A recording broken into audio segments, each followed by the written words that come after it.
everybody, welcome back to the channel. I am Colin Eleazer and I'm so excited to bring you episode 3 of the Magic Secret series. Now, before we begin with this very easy beginner's card trick, I'm going to tell you about the deck of cards that I'm using in this video. They're called Lords. As you can see there, Lords. The box is very nice looking. And so are the cards inside. Look at the backs. Never ever seen a back that looks like this. Because when you fan it, it produces a pattern to go all the way around the cards. Now, the pips, which are the little shapes, the heart, the diamond, the club, the spades, those are called pips. And they're very different as well. Tell me, when was the last time you saw a club look like a cross? You've never seen a club look like that. Or how about a diamond with a small diamond cutout in the middle? Or a heart with a heart cutout in the middle. And the spades with a cool little back design. It's the little circle. Now, you're lucky because they're limited edition. But that doesn't mean you can't find them. No. On Amazon, they have them for sale. So go to Amazon, look up Lord Playing Cards, and you'll be able to get yourself a pair of this deck of cards. Because they're very different, very cool. So go over, pick yourself up the deck. Now let's get on with the video. It's gonna be a magical time.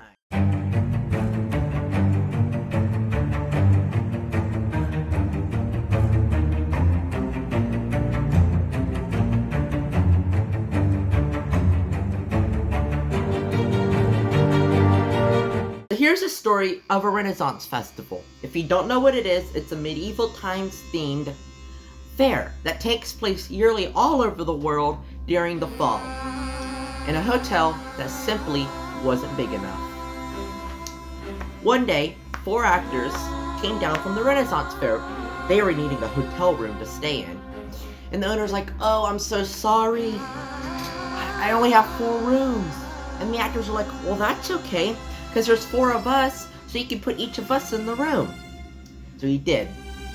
Next came the funny people, the jesters. Came down from the Renaissance fair. They needed a room to stay in too. And the owner's like, "I'm so sorry. I just gave up my 4 rooms that were available. I don't have any more." And the jesters are like, "Well, who did you give the rooms to?" And the owner's like, "Well, 4 actors came down from the Renaissance." And he was interrupted. The jesters knew them. They're like, "Well, you can put us in the room." He's like, "You sure? The rooms are quite small." They're like, yeah, it'll be fine. Well, then came the big guys, the kings. They needed a room. And the owner was just like, "I'm so sorry. There's 2 people in the 4 rooms that were available. They're small." And the kings are like, "Well, that's okay, because we're not real royalty. We would sleep on the floor." And so, he trusted them. He put them in the room. Then came the queens.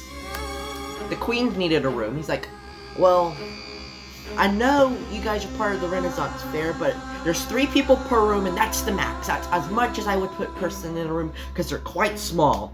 And the queens are like, "It's fine, it's fine." So they went up to the room, and they opened the door, and then they saw how small the rooms were. And they knew it was not gonna work. So they came down to the owner and they said, "You're right, it's not gonna work." He's like, "Well, bring down your friends. I got somebody that will help." So they all gathered up out of the rooms and they all marched downstairs to the lobby and they met his friend. Now his friend is very good at organizing. He's the master when it comes to organizing. He had an idea. What if I take each of the characters at the Renaissance fair and I put them each in a room? So a queen room, an actor room, a jester room, and a king room. And then I take the people who portray those characters and I throw them in the room too. Not just these 3 times. No. We're gonna do it for every single character at the Renaissance fair. And that is how they solved the problem. Now this is a very easy card trick. It's probably the easiest one I have taught so far on my channel. And you'll see how easy it is coming right up.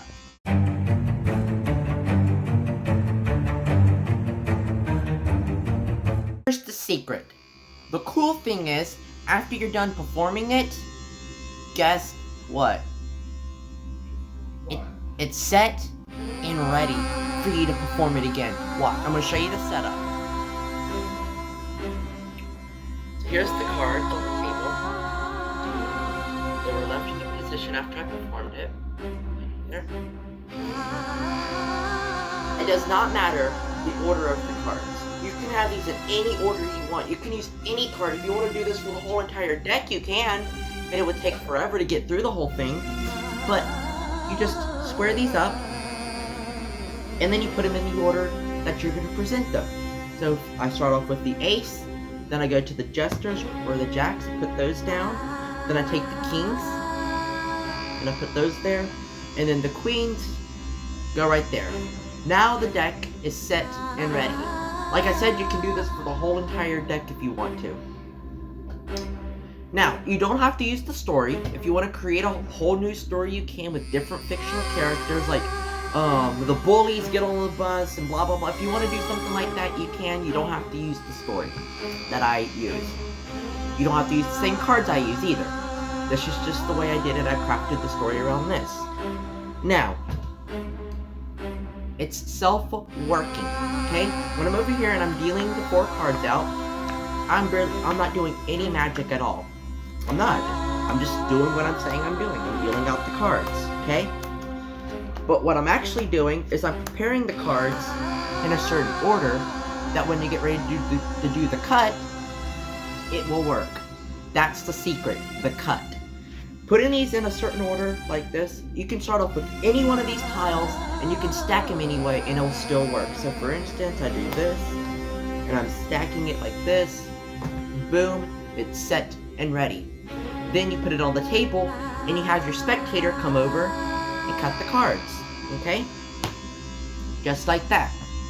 The trick is done. The setup is done. All you have to do is tell the story and roll the cards off. That's the secret, is the cut. Now you're gonna probably get the chucklehead, the guy who wants to figure out how the magician does the trick, who comes over and he takes off 1 card and he's like, ooh, I messed the magician up because he told me to cut the deck. No, he didn't mess you up. It actually works better that he thinks taking 1 card off the top is gonna affect the trick, because it's not. They can take 1 card off and it works perfectly fine. That will actually fool the person who decides he's going to try to mess you up, because he thinks he did, but he didn't. Anyway, then you just tell your story as you drop the cards off the top. Just like that, as you can see, it's worked perfectly fine. You tell your story about organizing a group of kids, or getting the same person in a room, just like this. Once again, the trick works no matter what happens. So there you have it. The secret to this is the cut that happens in the spectator's hands. That's what the magical piece of this trick is. So I hope you guys enjoyed this. If you want to follow along with your deck of cards, you can. I'll leave a link down below in the description to the Amazon page that is selling the deck of cards if you want to click on there and get yourself a set. Also, please like, share, and subscribe. And I'll teach you guys some more magic in the near future. We've had a magical ride.